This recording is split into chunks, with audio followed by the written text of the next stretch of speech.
should some of the things will follow what Julie said.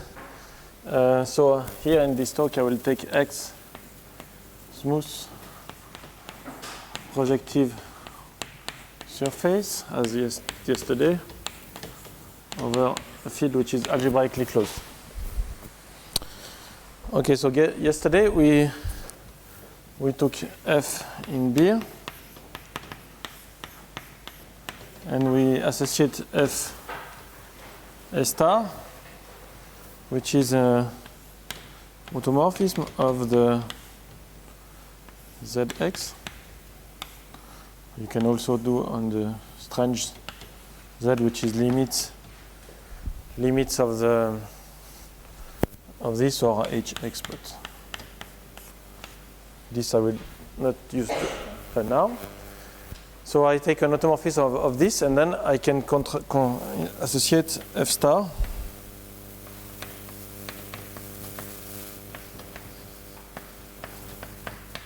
which is an endomorphism of the Néron-Severi. And what is this F star? So you take the Néron-Severi of X, you embed it into this Zx, which is NS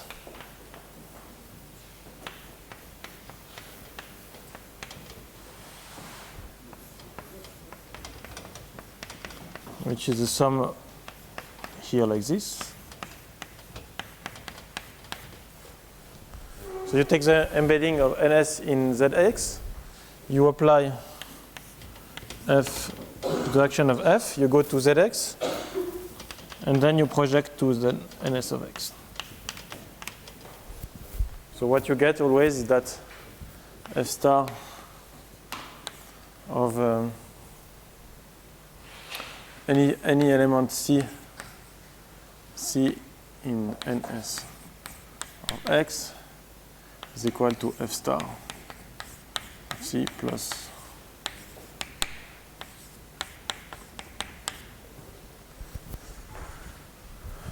So if you take the image of something which is in the Néron-Severi, you get something in Zx. You have a part which is in the Néron-Severi. I'll call it F star, lower star. And if you have another definition of F lower star, it is this one. So you can check. And then you have something which remains, which is by definition is sum of AI EPI.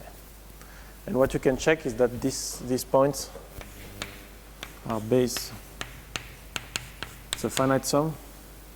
So finite sum. Just because by definition of Zx.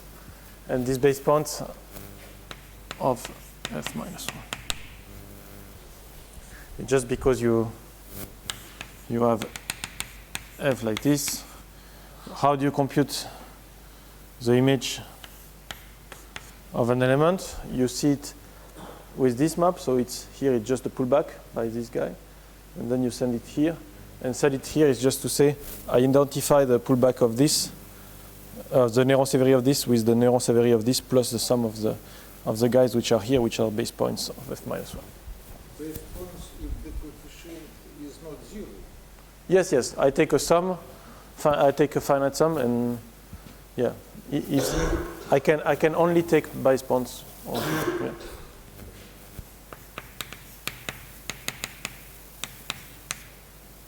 Yeah. I can also take an infinite sum, and only finitely many are not 0 because they are base points.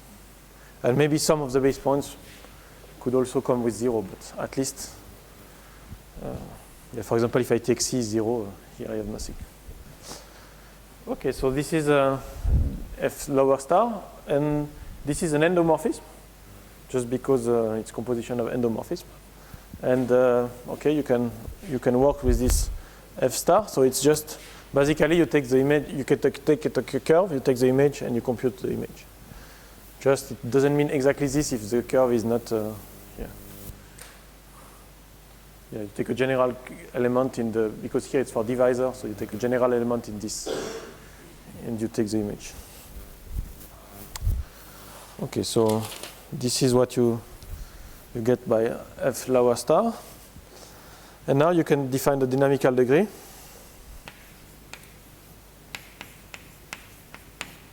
Dynamical degree, so Julie said first dynamical degree, but in my talk I will have only one, so it is the dynamical degree.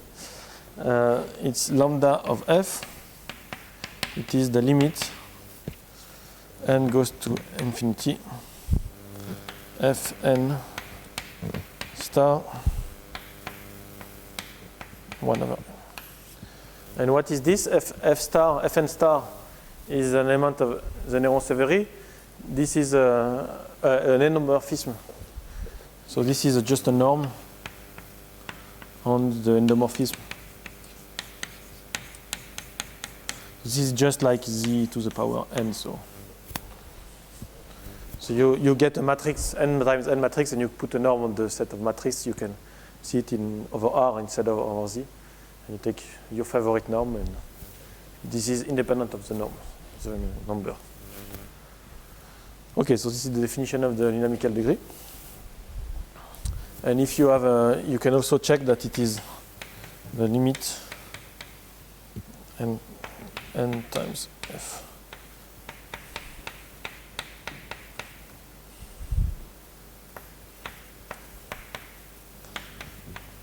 You fix an MPAL divisor and you compute this.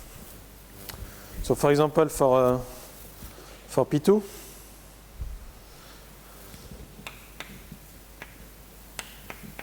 you get lambda of F. The norm here is just an endomorphism of NS of P2, which is just 1 by 1 matrix. So the norm, standard norm, is to take absolute value. So it is just, because here we have only integers, it's just the degree. So this is just dynamical limit.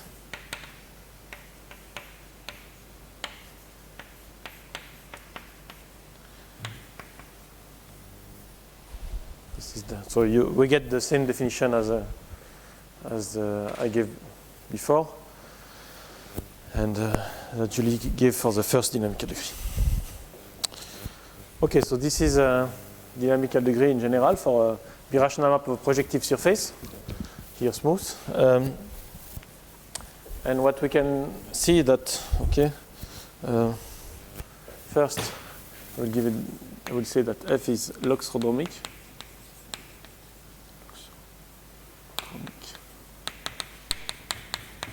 And this is for me a definition. If lambda F is bigger than 1, and this is a theorem, then if and only the action F lower star is loxodromic. You can check that this is exactly, it's not usually a result here, I call it like this, but it means that this action is loxodromic. So either with this one or with this one, this is natural to say that the map is itself loxodromic, because the action on the hyperbolic space of yesterday, it is loxodromic. Okay, and we will try to understand what is the dynamical degree, what kind of number it is, and what are the properties of all dynamical degrees we can find for smooth surfaces. This is what I will talk today and tomorrow. Okay, so first fact you can observe. So the dynamical degree is an invariant under conjugation. So it's not only first in this group, if you conjugate in this group, so two conjugate maps have the same dynamical degree, but it's even better. In fact, the lambda of F is lambda of for phi. If you change the surface, it also works.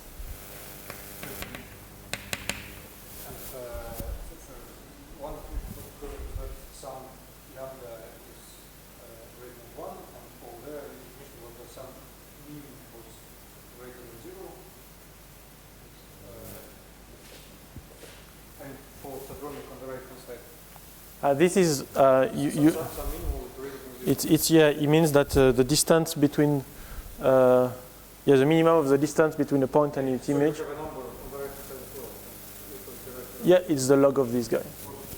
Exactly the log of this. The translation here with translation length log lambda of f. Yeah, it's an easy computation. I will not do it, but it's not very. Yeah, you can compute what is the axe, and once you know that it's logarithmic, you can really compute the axis, and you can compute the vertices. This correspond to elements on the boundary, and you can use the axis and the translation, and everything is doable. I will maybe explain it after. A question about the connection with previous talk. Yes. Logarithmic is connected with positive entropy. Yes, if it's an automorphism, it is exactly the same. And the dynamical degree is the log of the entropy or the converse. The entropy is the log of the dynamical degree in most cases. So when it's an automorphism, in many cases, it is the same for surfaces. And we have no example where it's not equal, but it's conjecture that it's equal. Is it an analog of Anosov property? Yes. The idea is that it's exactly the analog of the dilatation factor for another. Yeah. And so what I will explain tomorrow is that you have the same property as for dilatation factor. So the set of these maps behaves the same way, and so you have really the dictionary between the two things. Yeah. Something like hyperbolic divergence. Exactly. Yeah. So as Julie explained, it's really the divergence of points, but on the Hx is also divergence of the classes. Yeah.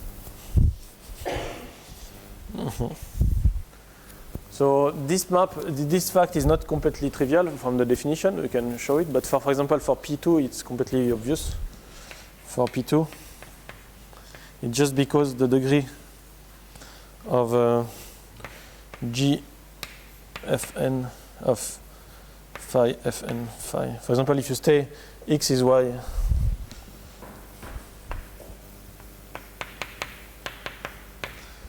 you have degree of this.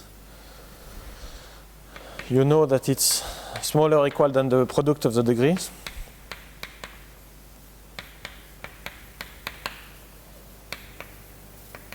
So if you make the limit of this, you have just multiplied by a constant. And you have also that this is bigger or equal than the degree of Fn divided by the degree. By the same argument, putting the right and left. So you see that the growth, in fact, if f grows linearly, quadratically, or exponentially, the conjugate also, and just multiply by a constant.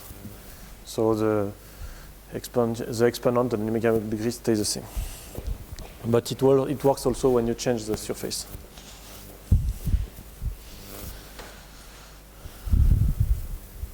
Okay. I will give a definition. So to compute what is the dynamical degree, I will compute it in a simple case, which is easier. It is when f is algebraically stable.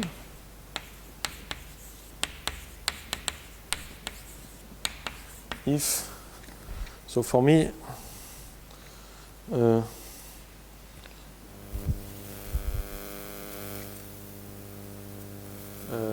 I will say that it's not exactly the classical definition, but we can see that it's the same. I take any base point of f, and each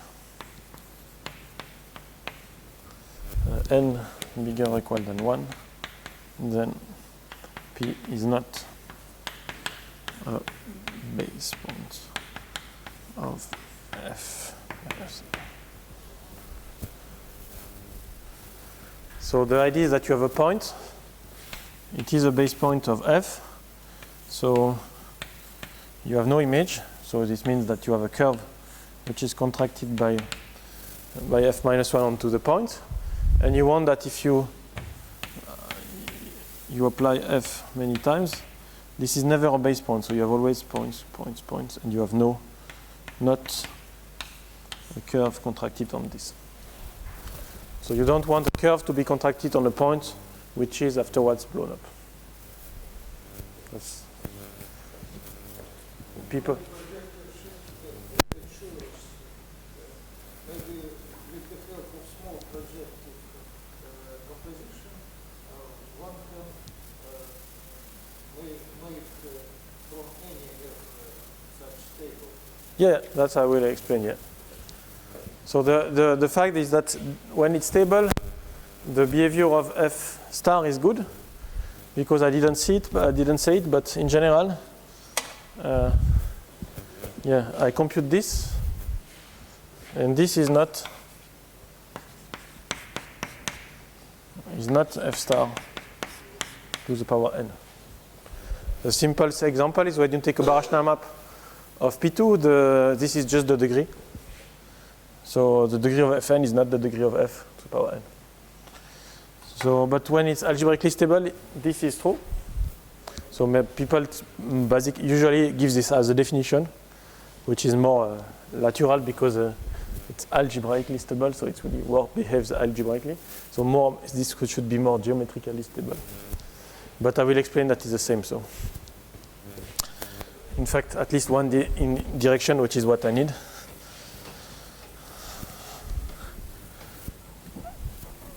So I will prove two things. First, that we can always conjugate to get something algebraically stable. And the second is that when it's algebraically stable, then these two things are the same. And then we can compute the dynamical degree using f star, which is good because it's just an endomorphism of something of finite dimension. Okay, so the first lemma, it was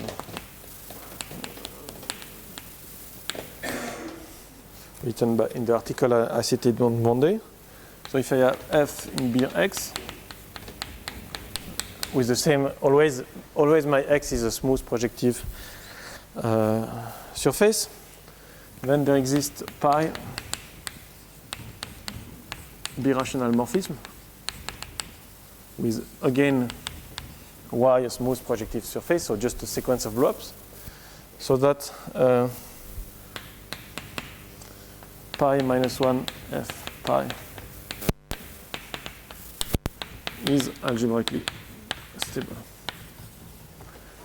So we can always, maybe it's not algebraically stable, but you can blow up and then afterwards it's birational, it's algebraically stable.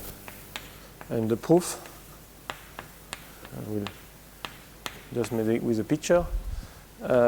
What happens if this is not true? So it means that you have a point which is a base point of, you have a point P, it's a base point of f. So there is a curve which is in fact contracted by f minus 1 on this point. And it is a base point of f minus n, so I take the smallest n possible. And I get a sequence of points. And then at some point it is a base point of this map. So you have a curve which is contracted on this point. And before it's only points. So what you take, you just blow up these points. If you blow bad points, You blow up the bad points, the points which are base points of f and of some power of some positive power and some negative power. So you look at one point, you take the preimage, and then you blow up everything. And what you replace with this, and then you have no problem. You have to take care a bit to say that what are the points and that you can really do it, but you can in fact do it in one step. You can just compute all points in the bubble space which are bad, so which are base points for some power of f and some power of minus 1, and you blow up all of them together. And you have to just to check that if one point is bad, then it is infinite, and it is infinite to a point, then this point is also bad, so you can do up all together. And then afterwards, you have no more bad points. So this is the idea. So you do these things, and now, if you have such algebraically stable map, then the f star behaves well.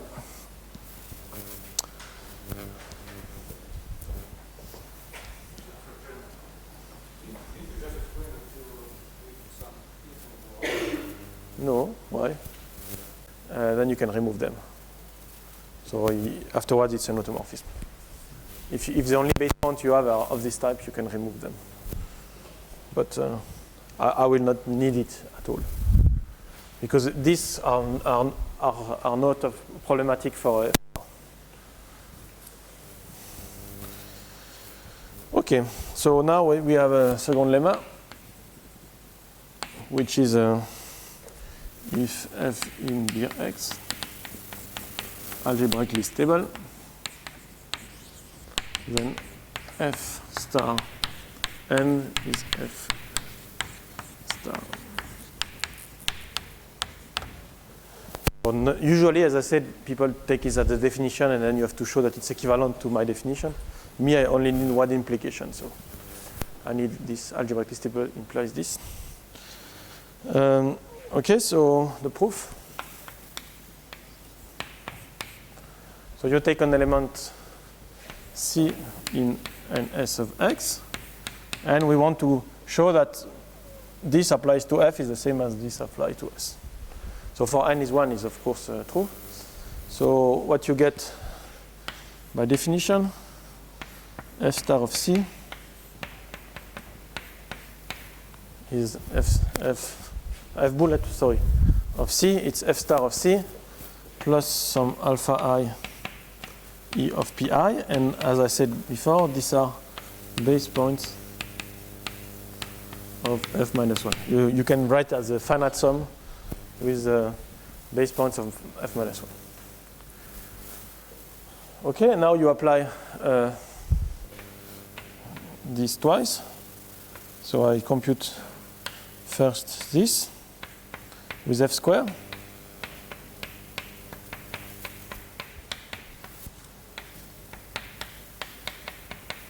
So this is the, I will say, yeah, maybe I take, these are base points of F minus 2. Okay, but you can also compute, because this behaves well, it's just an endomorphism of a infinite vector space, dimensional vector space, but it is really an endomorphism, which is an automorphism, so this is the same as F star of C. So it is, sorry, not star, bullet of this guy, so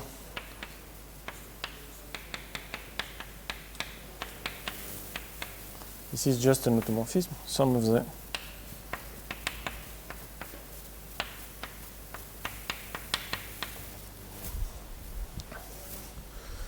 Okay, and now I use this is just an element of the Néron-Severi. So this is the first part.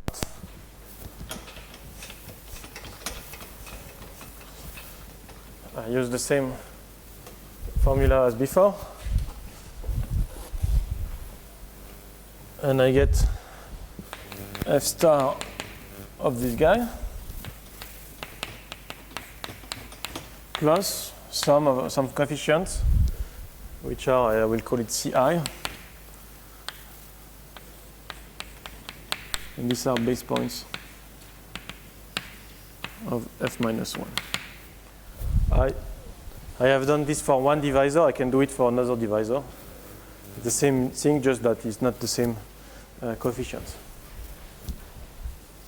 Okay, so this is for the first part, and then the second part. What is F star of EPI? So EPI is a point which is a base point of of f minus 1. So it's not, this is the crucial point, not a base point of f. So when you compute the f bullet, what you do is that you have a point. So it's, let's say first that it's a point of x really. So it's not a base point, so what you just take, you basically it's E of f of p if it's a general point, because you send it on the point, or you just see it as an exceptional divisor and then you see the image just that maybe it's a point which becomes infinitely near, but it's always a point. And if it's not here, it just a blow up on something, it just also blow up by this way. It's just that maybe not the same. So this is just, this is E of something.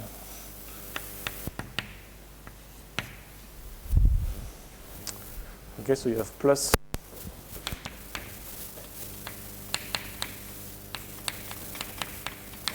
And this is really the crucial point is that it's not a base point of f. If it's a base point of f, f of E of pi is something which has some coefficients in the C. Okay, so I have this and I compare this guy with this guy. And because I am in the Néron-Severi plus direct sum of some of the EI, this has to be equal to this guy. So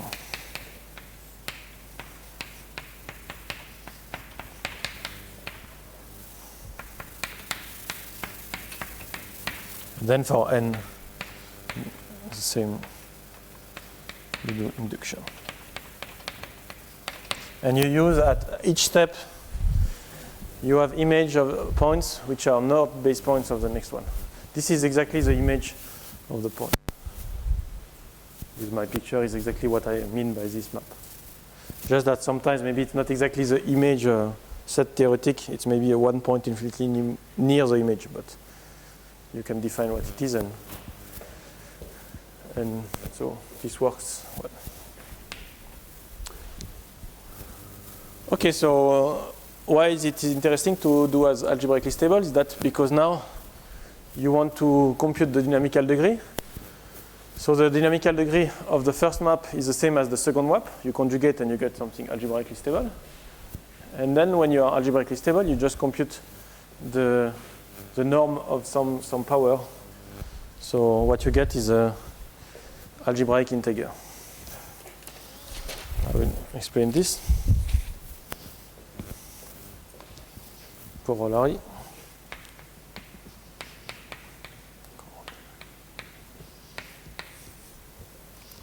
F is in gear of x.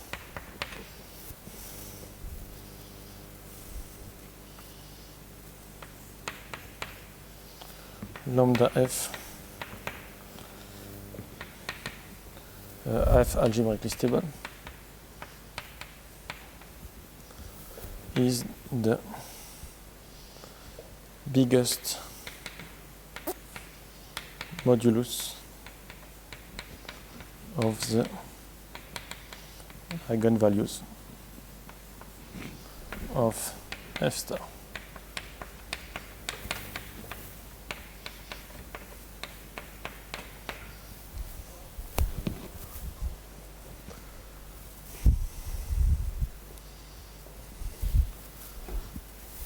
And moreover, so hence lambda f is an algebraic integer. So it means the solution of f of x is equal to 0, maybe f of t equal to 0, f in z of t monic. And moreover, all other irreducible, we can take it irreducible, and all other roots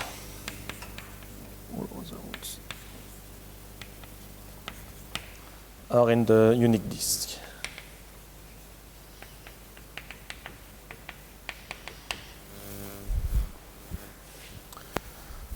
Okay. So I will prove this. And I will explain that this means that this guy is called Piso or Salem number. Probably there are a lot of applications with lambda is an algebraic number. For example, general monomial is not algebraically stable. When it's not birational, yes.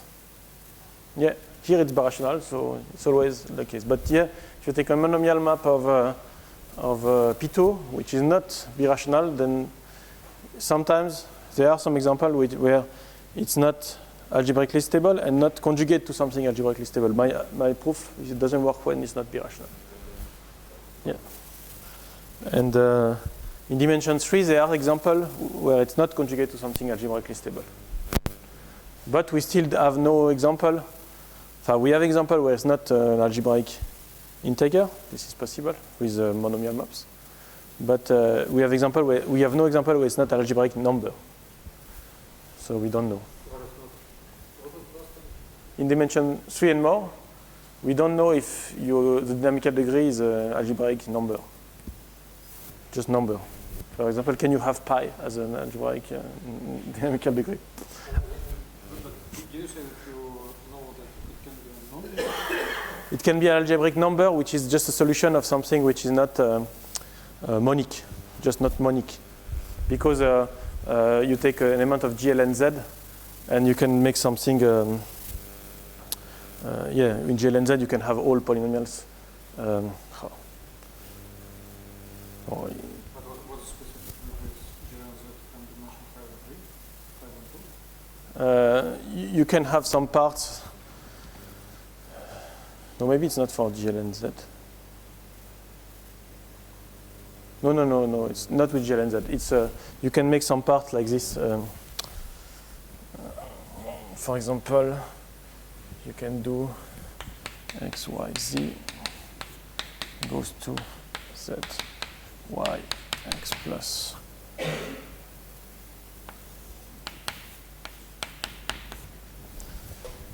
Like this. If you compute the dynamical degree of this guy, it corresponds basically to the dynamical degree of this guy, which is now not invertible. And now the determinant is 0. And you can have, in fact, dynamical degrees which are integers, algebraic numbers, but not algebraic integers. With this example, if you change I and j general, you can have, but essentially almost all quadratic numbers. Essentially, not all.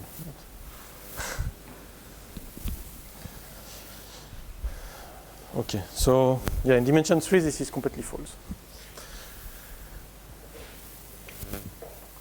Okay, so I will prove this corollary. Well, it's not direct corollary, but. That way, motion is not conjugate to an algebraic stable one. Exactly. Yes.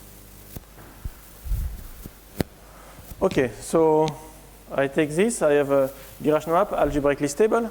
So f is algebraically stable. So the lambda of f, by definition, as I explained, is the limit n goes to infinity of fn star 1 over n. So it's because it's algebraically stable. Its limit n goes to infinity f star .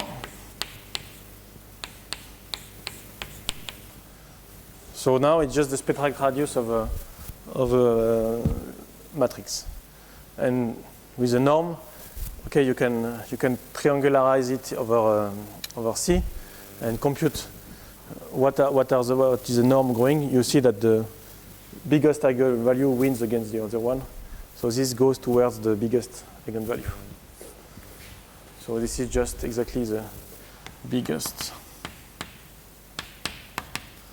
modulus of all eigenvalues of f star. Okay, so it's an algebraic integer because it's just a matrix, just in GLNZ. So determinant is plus or minus 1. So you get some polynomial with determinant plus or minus 1 at the end, and that's all. Okay, so this is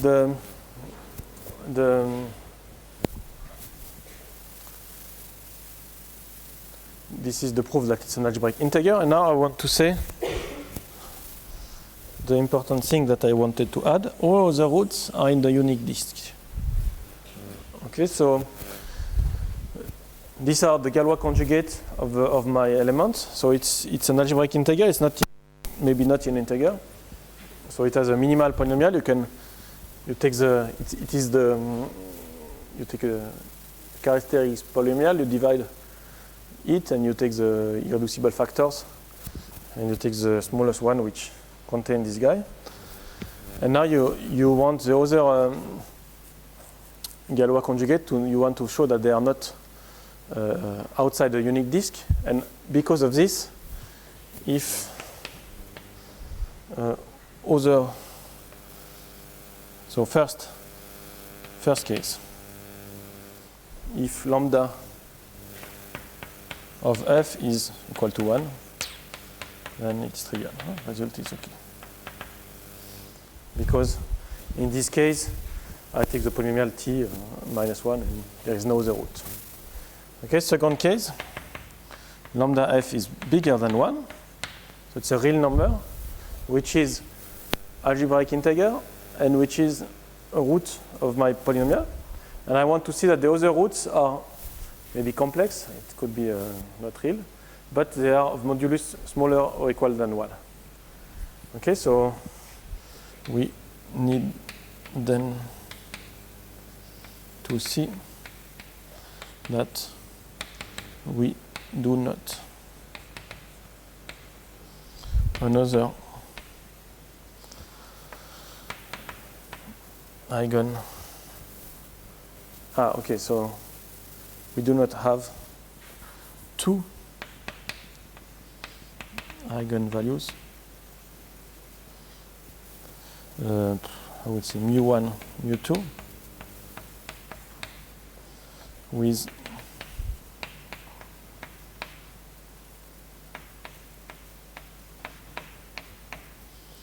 mu1 and mu2 bigger than 1, and mu1 different from mu2. So if we show this, in fact this is, I will not really prove it, I just follows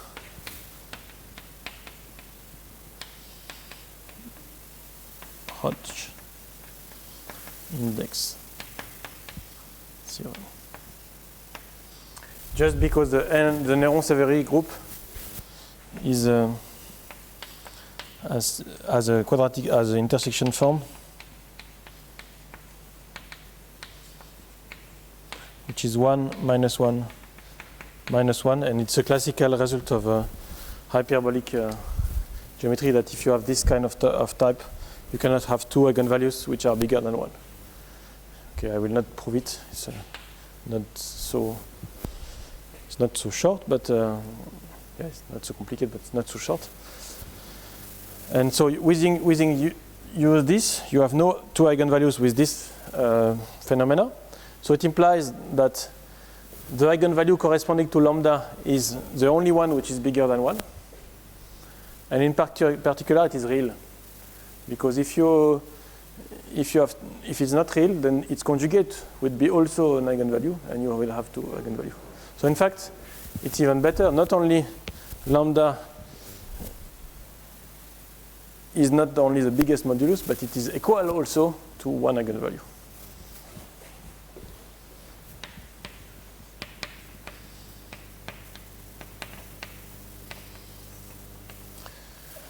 Okay, but all the others, they are smaller or equal than 1 in modulus.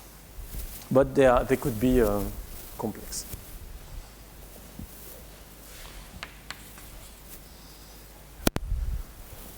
Okay, for this, I will then now use it. So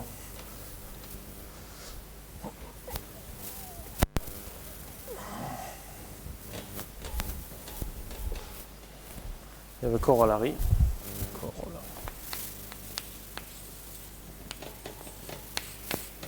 If f is in Beer X general, not necessarily algebraically stable, then lambda of f is equal to 1, a Piso number, or a Salem number.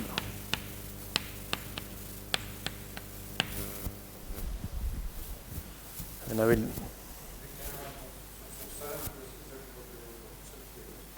No, what I said here is the union of these two. I will explain what it is. In fact, the proof of this corollary is just to say it gives a definition of this. So the definition, it's not really. Yeah. Okay, I will give. It's not only definition. Fact. So if you have I would say mu in R, mu bigger than 1. Algebraic integer with all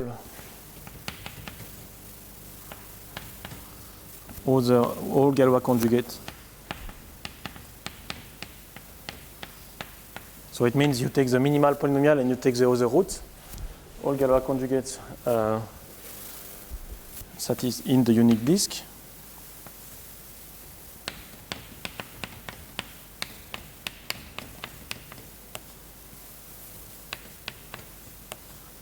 Then you have two cases. So either all Galois conjugates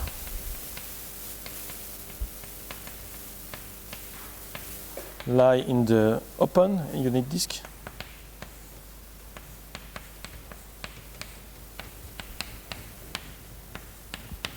here it's smaller or equal than 1. Huh? Here it's smaller, or there is a 1. So for the moment it's just an information, but it's not fact. Or there is 1.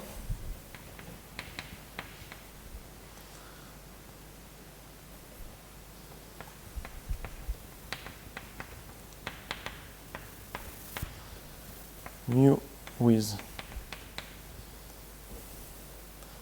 at least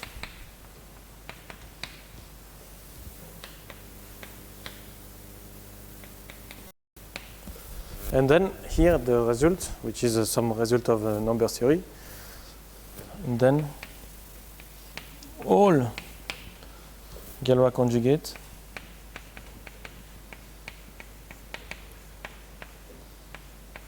of lambda satisfy mu equal to 1 except 1 over lambda, which is a Galois conjugate. So you have two cases. Either you have all other lie in this, which is a Galois conjugate. So it means here, I don't know, my sentence may be not so clear. The second case is you have lambda, you have 1 over lambda, and then all other are on the unique disk. So I can do a picture. So this is the second case. You have lambda, or mu, it was mu, 1 over mu. You have mu, you have 1 over mu, and all others are there. This is the second case. I call it Salem. This is Piso. So you have mu, and then everything here.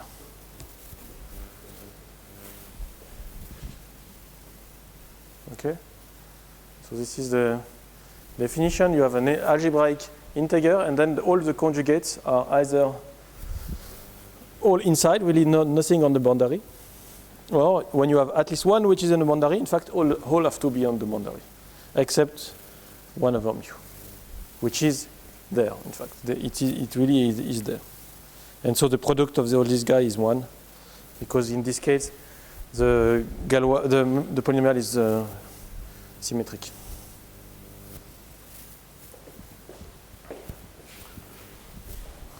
Okay. So this is in some sense a definition of piezo Salem. The only result that I say is that when you have one, you have all, which are on the disk of the exterior disk, which is not obvious, and you have to do. Yeah, it's a result of arithmetic. And so my corollary follow from this fact. And the proof is that you have F is conjugate to F tilde algebraically stable. And then you use this corollary, which tells you that the lambda is an algebraic integer. It's the same lambda as the first one in solution of this, and all other roots are in the unique disk, and then you use this fact. Corollary. Use the fact.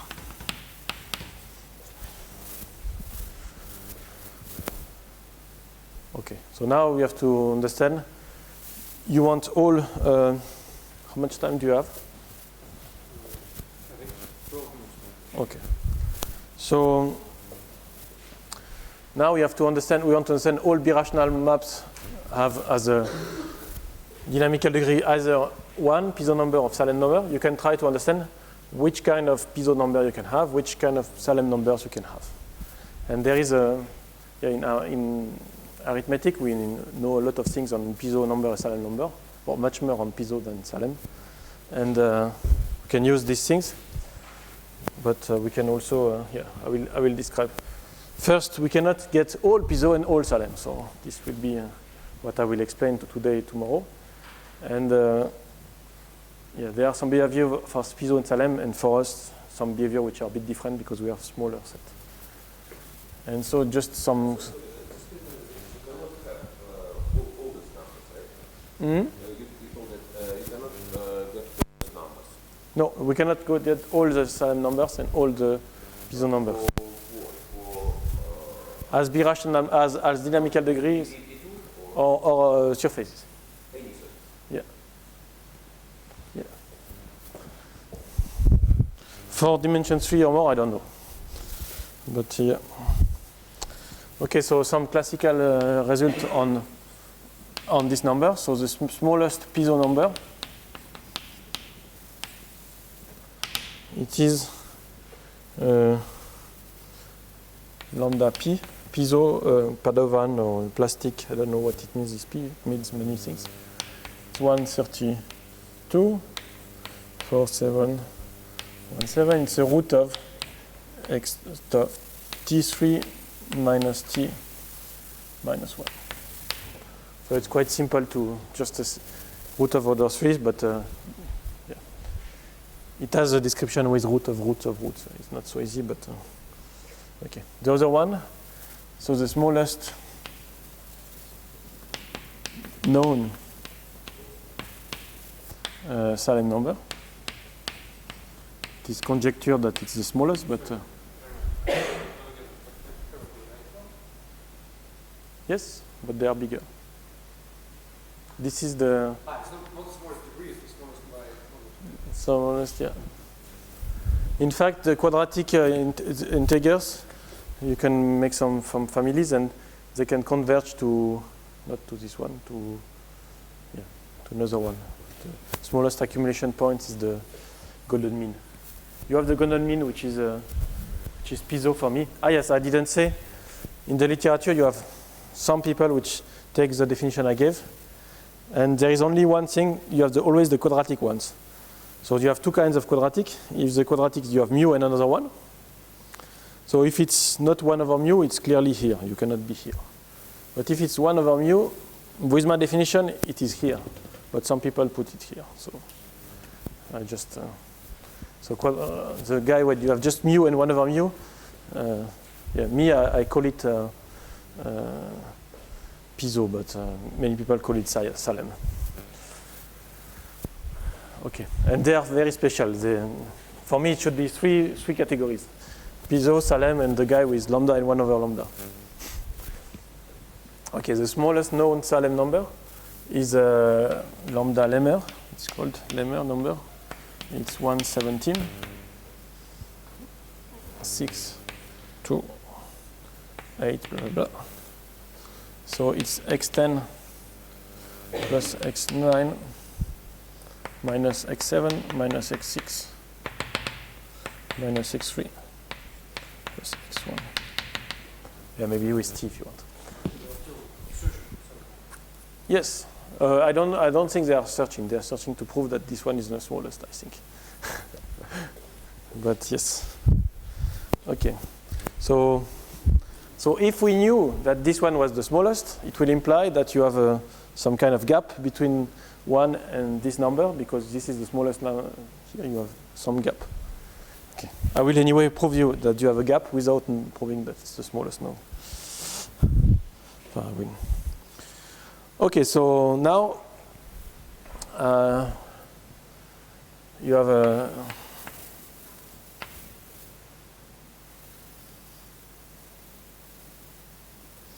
I take f now in out of x.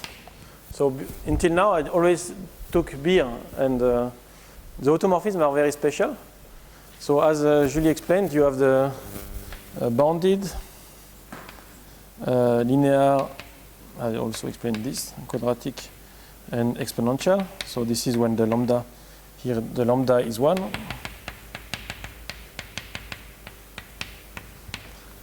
And here it is always conjugate to an automorphism of a projective, a smooth projective surface. Here it's never. Here it's always. And here you could say never, but no, both are possible.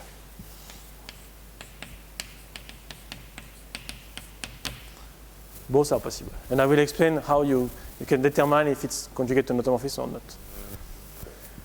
So the lemma is that f is conjugate to an automorphism. So I think we already have seen some example, which are, so Julie gave some example of automorphism, which are positive entropy, so the dynamical degree is bigger than 1. So this really exists, and this also exists. So if it's an automorphism, what you can get is that lambda f is 1 quadratic reciprocal. So it means that it's the roots are lambda 1 over lambda, and or Salem. And the proof, I'm not sure I have time to do it, but the proof is just to say that, yeah, maybe I do it. You take f, the dynamical degree is the eigenvalue of a matrix.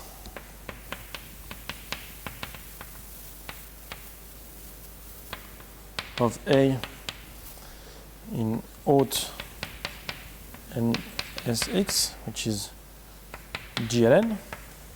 And it preserves the intersection form. So you have Q, which is 1 minus 1 minus 1.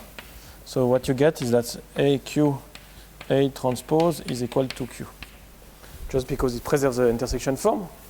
So this implies that the A minus 1, it is Q A T Q. Your Q is equal to Q minus 1. So you put this here. And no, put here. So you have A minus 1 is this one. So the determinant of A minus xi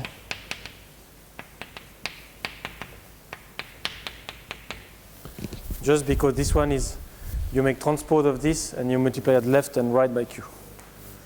So you have the same eigenvalues for A and its inverse. And so if lambda is a eigenvalue, 1 over lambda is also an eigenvalue. So either it's 1, okay, it could be 1, or if you have lambda and just 1 over lambda, so with my definition it's piso, but a very special piso, quadratic reciprocal, or it is Salem because you have lambda 1 over lambda. Some number theory implies that with the zoo number we cannot have 1 over lambda as a Goa quadratic. Ah yes, you cannot have lambda, 1 over lambda, and also. Yeah, you cannot have lambda, 1 over lambda, and everything inside the. Well, this is not really arithmetic. It's easy. You make the product of the guys. It should be 1. So because you have lambda times 1 over lambda, it's 1, and so the rest, if it's inside, the product will be smaller than 1. And the product of all eigenvalues is the determinant of the matrix, which is 1 or minus 1. Yeah, so the modulus has to be. So it's not a theorem about all the Zoe numbers. It's a theorem about the Zoe numbers that are arising as in our cases. The definition of the Zoe number is not always where you have the Okay, if you want. I'm not sure that it's real, but yes. For what I need, I just need this here. So for this, at least it's clear. Okay, so now you have this.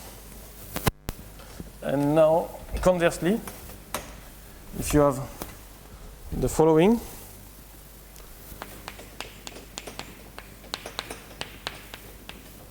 that we proved with Serge Quentin, is that if you have f in bar x, lambda of f is a Salem with the definition I gave, then f is conjugate to an automorphism of y smooth projective surface. Okay, so I just assume x is not rational, is a projective smooth surface. I have a rational map. If the lambda is Salem, then I can conjugate. So it's like the converse statement of this, except that I have not this and this. And in fact, it's not that we are not good enough. It's just that here in this case, for one, you have really both cases, as we can see here. And for quadratic, you have really both cases. In fact, for each quadratic reciprocal integer, you can have two examples. One which is birational map, which is not conjugate to automorphism, and the other one which is.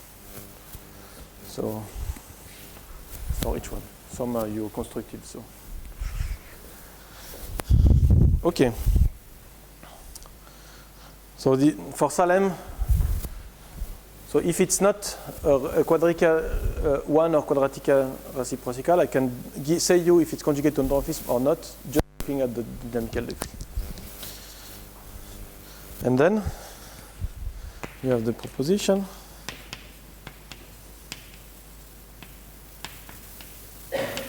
This is, it was published this year, but it was written 4 years ago.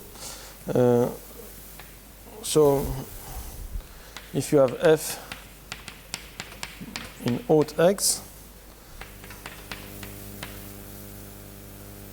lambda of f equal to 1, or lambda of f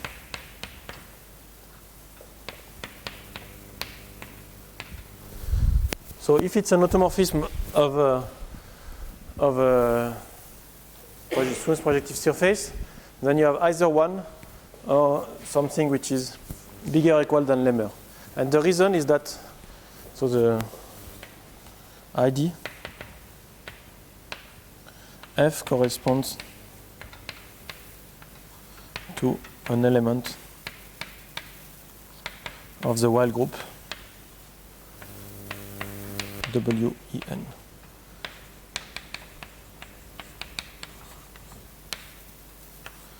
This is the Weyl group of some En is just you take some reflection corresponding to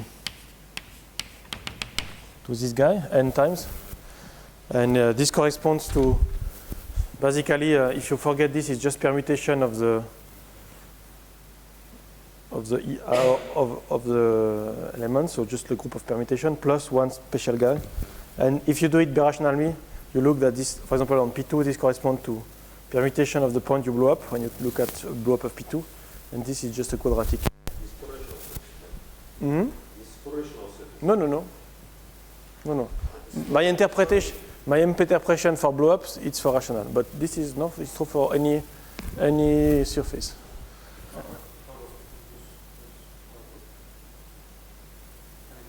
It just by Hodgins index you preserve a quadratic form, and then you have to show afterwards that it's contained in this value. That's all.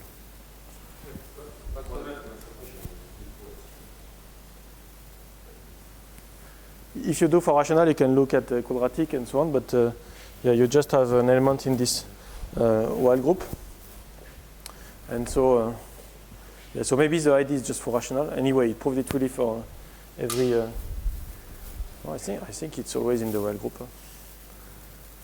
Okay. Anyway, the important thing is that if it's an automorphism, you know that it's Salem or 1, and if it's the Salem, a priori you don't know all Salem numbers. And you expect that there is no smaller than this one, but for these kind of things, yes, we know that it's the smaller. In fact, he gave the list of all the 6 smallest Salem number that you get by this, and you get that's a proof that there are some Salem numbers which are not realized, because the first one, the smallest not known, we can realize it. This is really realizable. But the second, third, they are not realizable. And I don't know if it's second or third, but some are in the 6 first are not realized. Okay, so this is the proof. This is the statement. And now a corollary is that you take these two guys, then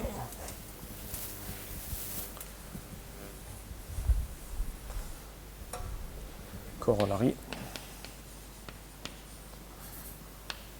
If X is a smooth projective, so maybe the theorem of today, smooth projective surface, if lambda f is B X, lambda of f is not in 1 lambda L, but it's a Salem and Piso number as I explained. And then also, second thing, so if you take the union over all algebra fields, X is a smooth projective surface over K, not rational, and F is in Beer X. You take all dynamical degrees that you can get for any field, any smooth projective surface not rational, and any birational map. So this is, in R, it is a discrete closed subset. And in fact, it's the which contains only quadratic integers and algebraic integers of degree smaller than 22. So what you get is that in fact for a general surface you have nothing, you have just one. For Abelian, Cas3 and Enriquez you can get smaller, some algebraic integers of degree smaller than 6, 22, and 10. Characteristic 0, you can go to 20. And so if you have algebraic integers of some bounded degree, it's always discrete and closed. So in fact, it's very small. And tomorrow I will try to describe. So this theorem says you that the interesting thing to study for dynamical degrees of surfaces is rational surfaces. So tomorrow I will describe the set of all birational maps, dynamical degrees of GP2. And we will see that it's not discrete. So we'll try to see what are the accumulation points, in which direction we can do it. Okay, thank you.